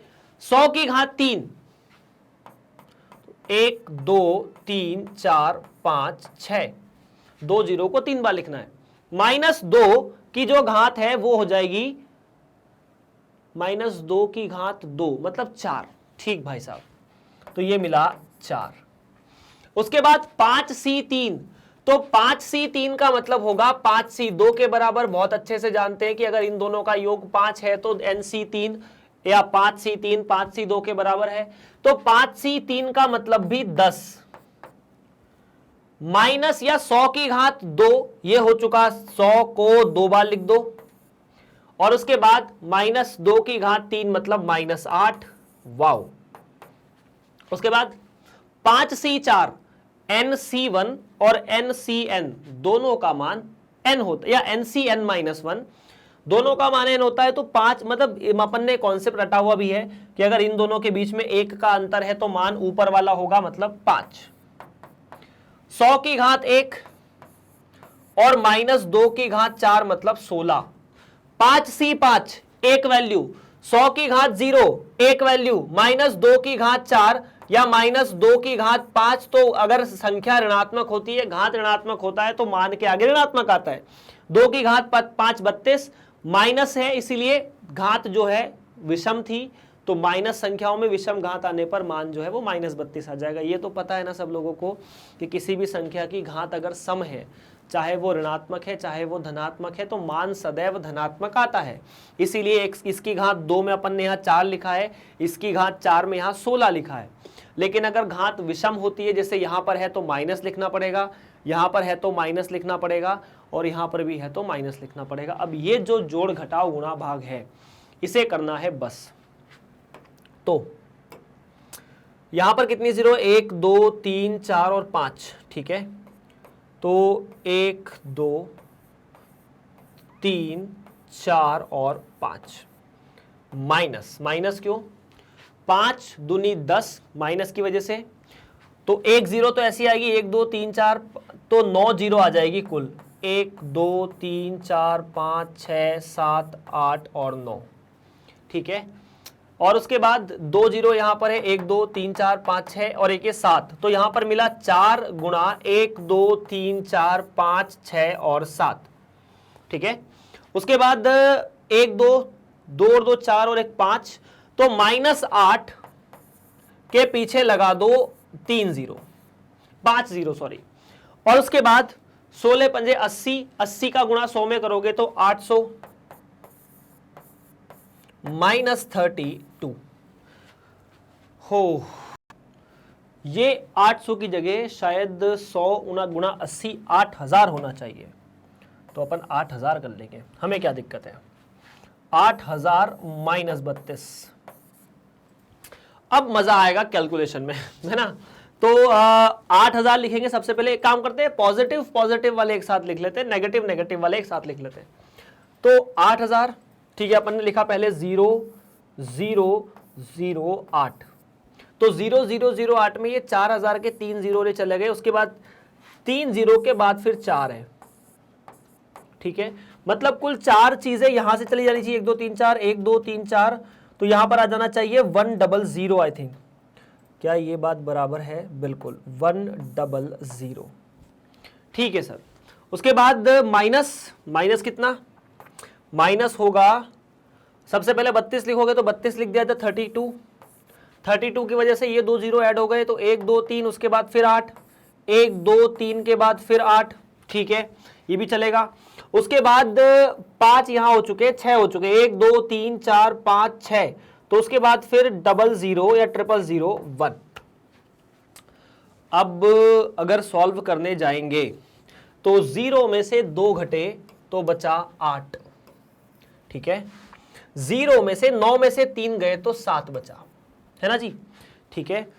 0 में से फिर 9 गए, मतलब 9 में से, क्योंकि हम कैरी लेते जाएंगे ना, जो उधार लेने वाला कार्यक्रम है, 9 में से 0 गए तो 9 बचे, ठीक है। 9 यहां 8 की जगह 7 हो जाएगा, 7 में से अगर 0 गए तो 7 बचे, ठीक है। उसके बाद इस 0 को इस 4 से उधार लेना पड़ेगा, तो ये हो जाएगा 3 9 9 0। इस 0 को देखो 4 संख्याओं तक अपन कर चुके हैं। अच्छा 0 में से 0 जाएगा क्या? नहीं, 0 में से 0 जाएगा, देख लेते ना, 1 2 3 4, 1 2 3 4, और ये 0 में से 0 गए तो 0। इस 0 को 8 को हटाने के लिए उधार लेना पड़ेगा, ठीक है। तो इस 0 को 8 को हटाने के लिए उधार लिया तो 9 बचा, यहां पर आ जाएगा 1। फिर ये 0 में से ये 0 जाएगा, तो आई थिंक बचना चाहिए, कुछ मिस्टेक तो नहीं कर रहे ना अपन, आई होप अपन कोई मिस्टेक नहीं कर रहे हैं। नहीं, इस 0 में से 8 जाएगा तो 2 बचेगा, करेक्ट तो ये है, बिल्कुल। उसके बाद इसके पास 9 है, बिल्कुल 9 है। ये 4 के पास बचेगा 3, तो 4 के पास बचेगा 3, और ये 100 जो है ये ऐसे कैसे बच जाएंगे, मतलब इसको देने के लिए 90। तो this is the final answer, 9039207978 and not 78। 9 में से या 9 में से 3 गए तो 6 6 8। सो भाई लोगों, ये है अपना कैलकुलेशन। अब ये बच्चों वाली चीज है जो कैलकुलेशन करनी थी, लेकिन सच में बहुत भयंकर है ये। खैर स्पेस कम थी, इस वजह से थोड़ा सा यहाँ कंफ्यूजन लगातार बना रहा, बट सर इससे तो सिंपल फिर हम 98 का 98 98 98 में गुणा कर लेते, कर सकते थे, कोई दिक्कत नहीं थी, लेकिन हमें द्विपद प्रमेय से करना है क्योंकि 98 की घात कल को 10 भी आ सकती है। खैर वहां पर भी गुणा करना सरल होगा। तो ये दूसरा सवाल था। तीसरा सवाल, अच्छा समझ में आए तो बताते रहना कि सर समझ में आया, नहीं आए तो भी बताते रहना कि समझ में नहीं आया। अब इन दोनों में से कौन सी संख्या बड़ी है? 1.1 या 1.01 की जो घात है वो 1 लाख या 10 लाख या 10,000। तो एक छोटा सा यहाँ पर एक मोटिवेशनल थॉट भी मिलता है ज़िंदगी में मोटिवेशन थॉट ऐसा मिलता है कि जैसे मान लीजिए आप एक है ना, इस प्रश्न को करने से पहले बात कर लेते हैं, और आप अगले दिन 1.01 हो जाते हैं, मतलब आपने थोड़ा सा अपने आप को इंप्रूव किया, और अगले दिन या फिर आप थोड़ा सा अपने आप को कम कर लेते हैं।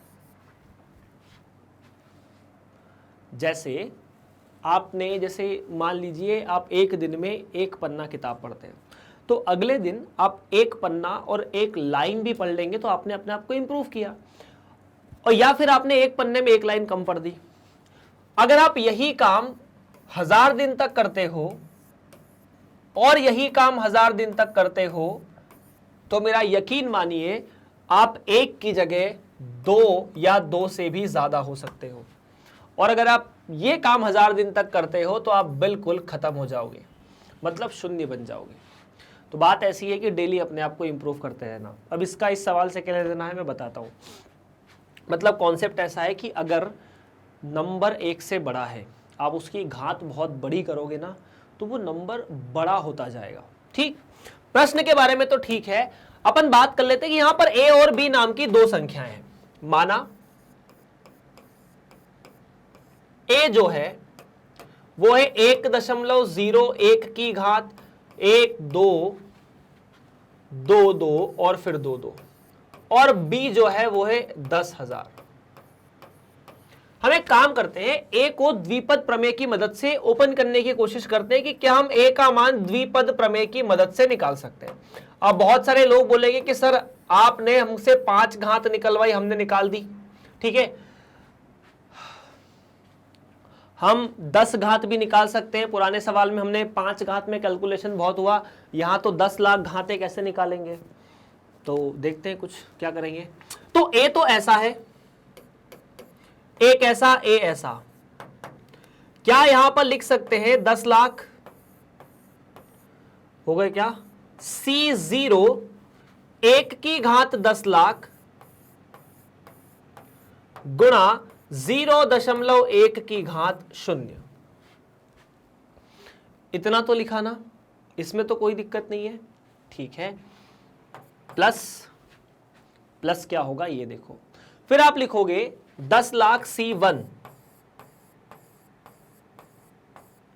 और 1 की घात आप 1 कम कर दोगे तो यहां पर आ जाएगा 999999 और 0.1 की घात 1 कर दोगे, प्लस और भी बहुत सारे अन्य पद होंगे जो कि धनात्मक होंगे।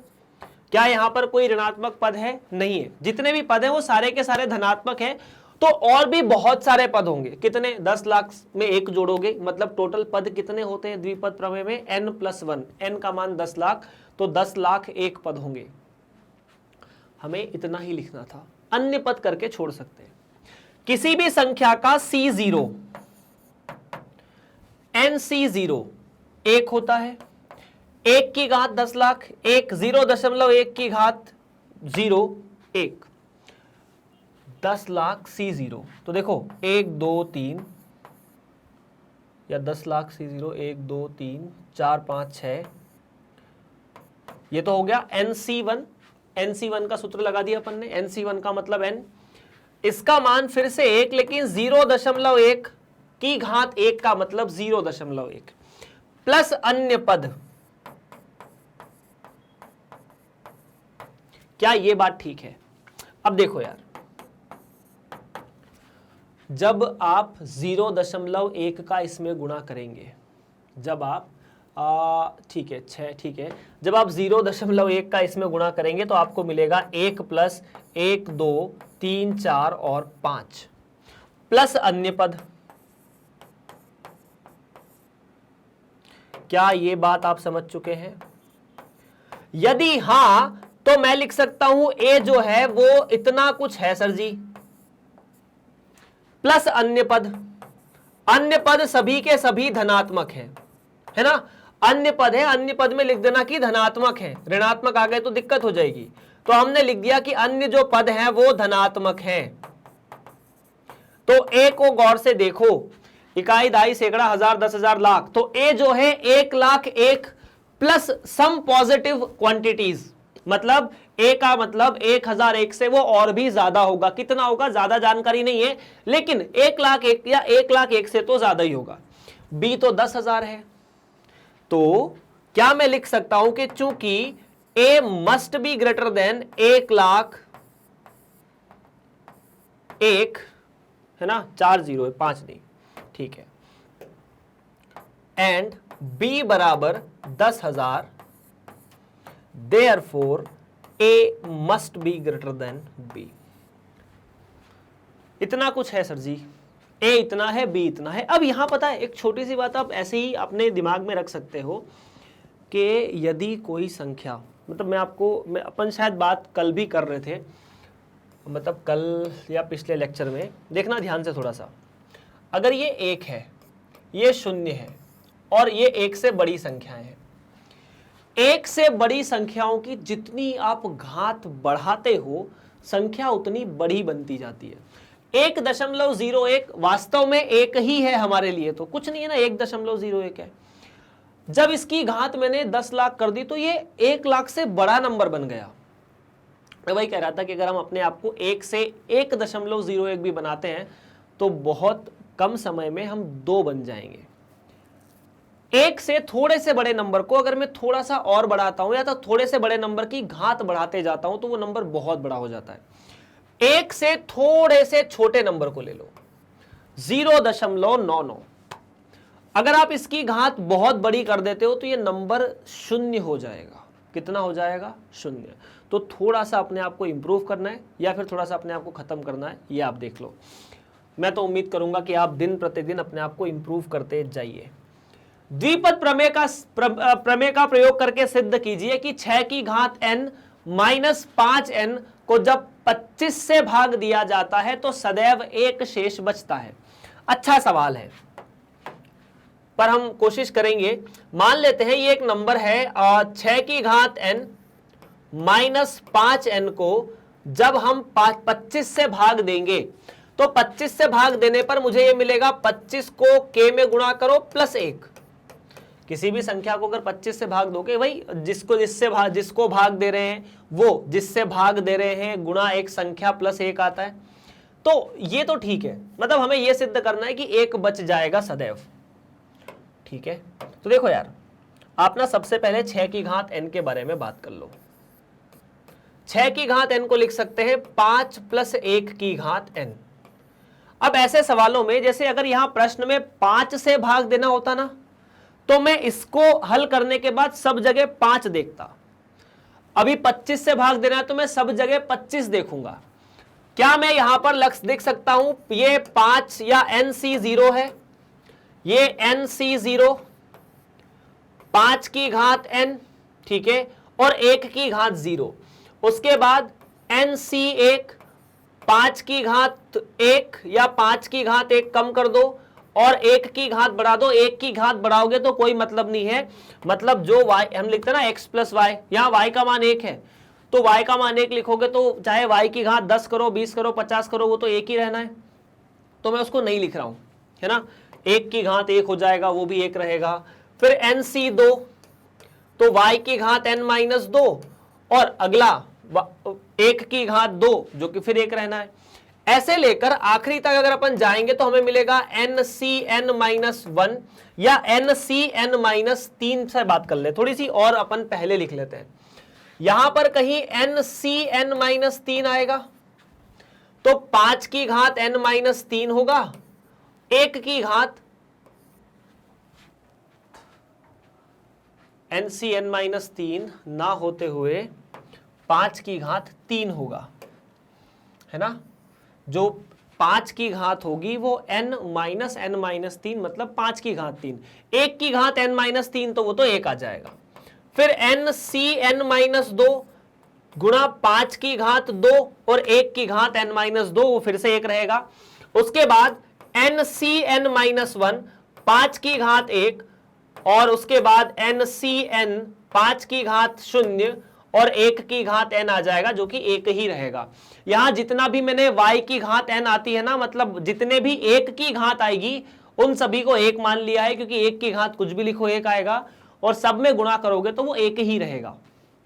खैर, इतना होने के बाद अब इसे थोड़ा सा सरल करते हैं, देखें क्या मिलेगा। मैं इसे उल्टा करके लिख सकता हूं या नहीं भी करूं तो चलेगा। ये तो मिला NC0 मतलब 5 की घात n, NC1 5 की घात n-1, फिर NC2 5 की घात n-2, ऐसे लेकर ये मिलेगा NCn-2, NCn-2 5 की घात 2, 5 की घात 2 का मतलब 25 और NCn-1। और अगर आपको पता हो तो NCn-1 में जो अंतर है इन दोनों का वो 1 का है। हम लोग ये जानते हैं ना कि NC1 और NCn-1 दोनों का मान n होता है, इसीलिए इसका मान कितना हो जाएगा, n हो जाएगा। n गुणा 5 तो 5n प्लस NCn 1, 5 की घात 0 1 तो ये मिला 1। अब ये 6 की घात n था, 6 की घात n, आपको चाहिए 6 की घात n-5n, तो ये जो 5n आया है पीछे से दूसरा पद इसे यहां ले आओ, तो 6 की घात n-5n बराबर, देखना क्या क्या मिलेगा। 5 की घात n प्लस NC1 5 की घात n-1 प्लस NC2 5 की घात n-2, ऐसे लेकर आखिरी में NCn-2 गुणा 25 प्लस 1। अब देखिए 5 की घात n मतलब जैसे मान लीजिए n का मान 100 है, तो उसमें 5 की घात 2 तो अपन चुरा सकते हैं, 100 को लिख सकते हैं 98 प्लस 2, तो 5 की घात 2 मिल जाएगा। मतलब प्रत्येक पद में चूंकि यहां 25 है और ये 5 की घात 2 से 25 आया, तो इसके पहले 5 की घात 3 होगा वो 125 है, 25 तो उसमें भी है, मतलब 125 को लिख सकते हैं 25 गुणा 5। 5 की घात 4 आएगा वो 625 होता है, इसका मतलब उसमें भी 25 गुणा 25 है। 5 की घात 5 आएगा वो 3225 होता है, इसका मतलब 3125 होता है, वहां पर भी 25 गुणा 25 है। इसका मतलब मैं सब जगह से 25 को बाहर निकाल सकता हूं, तो यहां पर बचेगा 2 घात बाहर चली जाएगी, 25 को बाहर निकालना मतलब 5 की घात 2 को बाहर जाना, तो यहां n में से एक और 2 घात कम हो जाएगी। ठीक है, यहां NC1 2 घात चली गई तो 5 की घात और 2 कम हो जाएगी, तो 3 कम हो जाएगी। उसी तरह ये NC2 है, 5 की घात 2 और कम हो जाएगी तो 4 हो जाएगा, और आखिरी वाले पद में ऐसे जाकर NCn-2 और सिर्फ 25 चला गया, तो सिर्फ वो अकेला पद बचेगा प्लस 1। और क्या आप जानते हैं ये पूरा का पूरा एक प्राकृत संख्या होगा। प्राकृत संख्या मतलब देखो ये एक संख्या होगी, है ना, इसका मान 5 की घात कुछ कुछ, एक प्राकृत संख्या। NC1 चूंकि n प्राकृत संख्या है तो NC1 भी प्राकृत संख्या, NC2 NCn सभी प्राकृत संख्या है। उसी तरह 5 की घात कुछ भी करोगे तो प्राकृत संख्या आएगी। बहुत सारी प्राकृत संख्याओं का जोड़ गुणा घटाओ मतलब जोड़ गुणा प्राकृत संख्या होती है, तो क्या मैं इसे लिख सकता हूं 25 गुणा k प्लस 1। इसका मतलब 6 की घात n माइनस 5n को 25 गुणा कोई प्राकृत संख्या जहां पर k एक प्राकृत संख्या है प्लस 1 लिख सकता हूं। मतलब 25 से भाग दूंगा तो एक शेष बचा रहेगा, क्योंकि ये भाई साहब तो 25 से भाग जाएंगे नहीं, एक ही बचे रहेंगे। तो 6n माइनस 5 या 6 की घात n माइनस 5n को 25 से गुणा करके कुछ लिख देंगे, प्लस 1 बच जाएगा और यही शेषफल होता है। इतना सा है, या फिर आपको सवाल में बोलते कि 6 की घात n-5 n-1, इसको 25 से भाग देंगे तो कुछ नहीं बचेगा, मतलब शेषफल 0। मतलब ये पूरी तरह से 25 से विभाजित होती है। अगर यहाँ कोई बात फिर से समझ में नहीं आई तो फिर से कमेंट कर सकते हो। एक अध्याय तो ये वाला, और एक अध्याय हमारा जो हमने पढ़ा था रेखिक प्रोग्रामन या रेखिक असमीकाएं, उनमें दोनों में, या रेखिक असमीका नहीं, गणितीय आगमन का सिद्धांत, दोनों में ऐसे बड़े बड़े चीजें मिलती है। ये काम का है, गणितीय आगमन का सिद्धांत तो सिर्फ 11वीं कक्षा तक था। चलिए सर, तो उम्मीद है आपको ये सवाल समझ में आया होगा, नहीं आया तो बता सकते हैं, आया तो भी बता सकते हैं। और अगर आप इसे YouTube पर देख रहे हैं तो बहुत अच्छी बात है। अगर वहाँ पर आपको इसके अलावा और कहीं देखना है तो मैग्नेट ब्रेन्स की ऑफिशियल वेबसाइट पर ये लेक्चर्स आपको सिस्टमैटिक फॉर्मेट में रखे गए हैं, www.magnetbrains.com। CBSE हिंदी मीडियम, कक्षा 11वीं, गणित विषय सिलेक्ट करो। जैसे ही गणित विषय सिलेक्ट करोगे आपके सामने एक प्लेलिस्ट खुल जाएगी। प्लेलिस्ट खुलते ही आपको जिस भी चैप्टर पे क्लिक करोगे उसके जितने भी वीडियो है वो सारे के सारे आ जाएंगे। किसी भी एक वीडियो पे क्लिक किया आपको सारी चीज़ें मिल जाएगी, मतलब जिस वीडियो पे आप क्लिक करेंगे वो चलना शुरू हो जाएगा, कुछ ऐसे बस। और बाकी आपको पता ही यार कि मैग्नेट ब्रेन्स कक्षा 6 से लेकर 12वीं तक आप सभी को सारी कक्षाएं बिल्कुल मुफ्त पढ़ाता है। स्कूल आप पूरा फ्री पढ़ सकते हैं, कोई चिंता की बात नहीं है। स्कूल के अलावा भी सारी चीज़ें फ्री पढ़ सकते हैं, तो चिंता की कोई बात नहीं है। बस आपको ध्यान रखना है कि आप इस वीडियो को लाइक करें, वीडियो और चैनल को जरूर सब्सक्राइब शेयर कर दीजिएगा अपने दोस्तों के साथ, और चैनल मैग्नेट ब्रेन्स और मैग्नेट ब्रेन्स हिंदी, इन दोनों को आप ज़रूर शेयर सब्सक्राइब कीजिए। कल फिर मिलते हैं, अगली कक्षा में फिर मिलते हैं। आप सभी का बहुत बहुत धन्यवाद।